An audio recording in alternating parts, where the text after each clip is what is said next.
The great Shakib Al Hasan তিনি ঘোষণা দিয়েছেন যে তিনি তার শেষ টি-20 ম্যাচটি খেলে ফেলেছেন। তো সেখানে খেলার জন্য আসলে ঠিক তার যে এক্সপিরিয়েন্স, তার যে পারফরমেন্স, তার কাছাকাছি রিপ্লেসমেন্ট আসলেই এই মুহূর্তে আমাদের কাছে না থাকলেও তার জায়গাটি ব্যাটিংয়ে যিনি খুব ভালোভাবে সামাল দিতে পারেন বলে আমরা মনে করি, সেরকম একটা রিপ্লেসমেন্ট মেহেদী মিরাজ তিনি সেই জায়গাটি নেবেন। স্পেশালি তাকে আমরা ভাবছি যে তিনি ব্যাটিংয়েই সবচেয়ে বড় কন্ট্রিবিউশনটা দলে করতে পারবে। ইতিমধ্যে আমরা ভারতের বিপক্ষে টি-20 স্কোয়াডটা ঘোষণা করেছি এবং এই দলে কয়েকটি আপনারা পরিবর্তন লক্ষ্য করেছেন। আমাদের এর আগে যে টি-20 বিশ্বকাপে আমাদের যে দলটি খেলেছিল সেই দলের থেকে সেখানে ওপেনিংয়ে একটা চেঞ্জ আছে, আপনারা দেখেছেন যে মিডল অর্ডারেও একটা চেঞ্জ আছে এবং স্পিনিং অ্যাটাকেও পরিবর্তন এসছে। জাস্ট আমাদের পেস বোলিং ইউনিটটা টোটালি ইনট্যাক্ট আছে, যেটা বিশ্বকাপে যা ছিল আমাদের লাস্ট টি-20 গ্লোবাল টুর্নামেন্টে। তো এখানে আমাদের কিছু চিন্তা ভাবনা আছে যার পরিপ্রেক্ষিতে আমরা এই চেঞ্জগুলো এনেছি। ওপেনিংয়ে যে তিনজন আমরা ব্যাটসম্যান আমরা সচরাচর নেই, তার মধ্যে লিটন দাস আছেন, তামিমও আছেন এখানে। দেন আমরা সৌম্য সরকারের জায়গায় পারভেজ হোসেন ইমনকে এখানে আমরা ট্রাই করে দেখতে চাই। ইতিমধ্যেও তাকে আমরা বিশ্বকাপের আগে ট্রেনিং সেশন আমরা রেখেছিলাম, তাকে আমরা অবজার্ভ করেছি এবং এই কিছু সময়ে টাইগার ক্যাম্পে তিনি বেশ ভালো ট্রেনিংও করেছেন এবং আমাদের কাছে মনে হয়েছে যে আমাদের ভবিষ্যৎ চিন্তা ভাবনার একটা প্রাথমিক পথযাত্রায় তাকে আমরা সামিল করতে চাই দলে।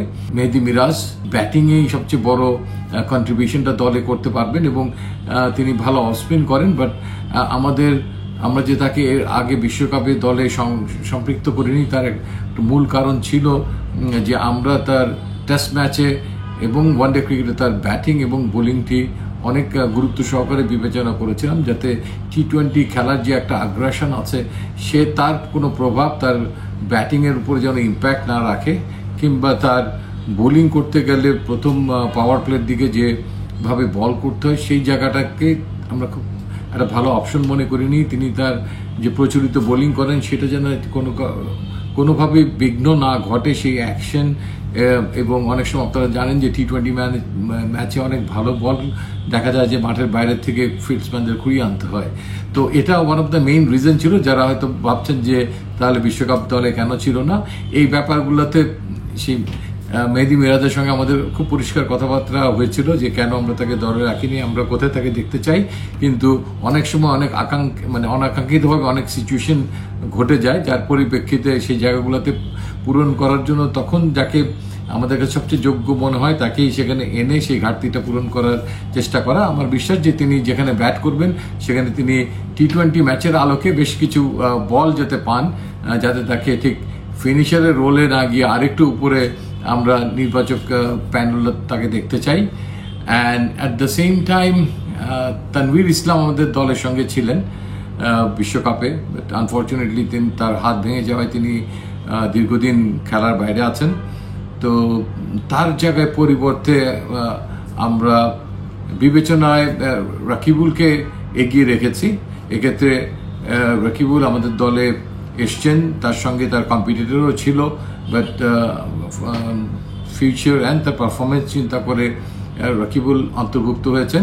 এটা একটা কম্বিনেশনের জন্য যারা অন্তর্ভুক্ত হচ্ছেন তারা যে প্রথম একাদশে একদম মানে অটোমেটিক চয়েস কিংবা জায়গা করে নিতে পারবেনই সেটা ঠিক এই মুহূর্তে বলা যায় না, বাট আমাদের মনে হচ্ছে যে এই মুহূর্তে ক্যাপ্টেন যদি কখনো কোনো কম্বিনেশনের চিন্তা করেন তাহলে রাকিবুল তার জন্য একটা ভালো option. And at the same time আমরা শেখ মাহাদিকেও কিন্তু দলে রেখেছি, আপনারা হয়তো লক্ষ্য করেছেন, বিকজ আমরা মনে করি যে নতুন বলে পাওয়ার প্লেতে বল করার জন্য শেখ মাহাদিও অত্যন্ত একটা ভালো অস্ত্র যে কোনো ক্যাপ্টেনের জন্য। And at the same time রাকিবুলও কিন্তু নতুন বলে বল করার সক্ষমতা রাখেন এবং চমৎকার একজন ফিল্ডসম্যান।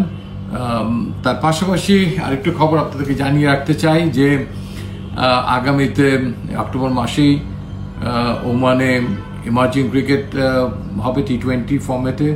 সেখানে আমরা খেলবো শ্রীলঙ্কার সঙ্গে, আফগানিস্তানের সঙ্গে এবং হংকংয়ের সঙ্গে আমাদের এই গ্রুপে। অন্য গ্রুপে ভারত, পাকিস্তান সহ আরও কয়েকটি দল খেলবে। তো এটা প্রত্যেক দেশের অনেকটা এ দলের আদলে দল যাবে। তো সেখানেও বেশ কিছু খেলোয়াড়কে এই টুর্নামেন্টে T20 ফর্মেটে আমরা পরীক্ষা করার সুযোগ পাবো। হয়তো আপনারা অনেকেই ভাবছেন শামীম পাটোয়ারির কথা, কিংবা আরও অনেক খেলোয়াড়ের নাম হয়তো আপনাদের মনে আসছে। তো তাদের অনেককেই সেখানে দেখা যাবে। তো কাজেই যাদের নাম এখানে নেই তাদের হতাশ হওয়ার কিছুই নেই।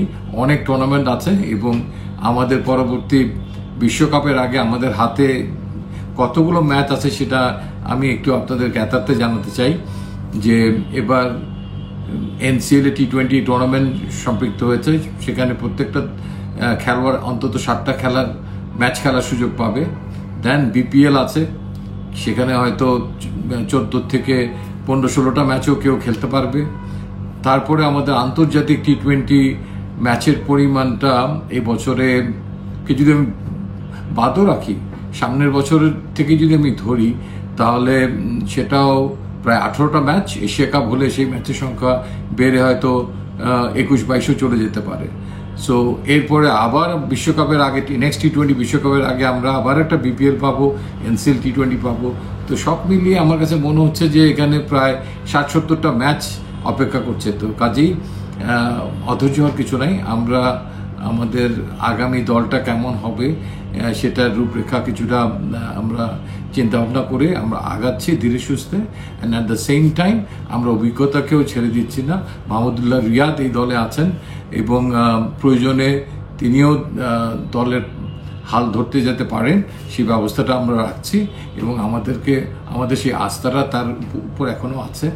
এবং ক্যাপ্টেনের কাছে সব রকম কম্বিনেশনেরই একটা অপশন আপনারা এই দলটা দেখলে দলের ভেতরে পাবেন।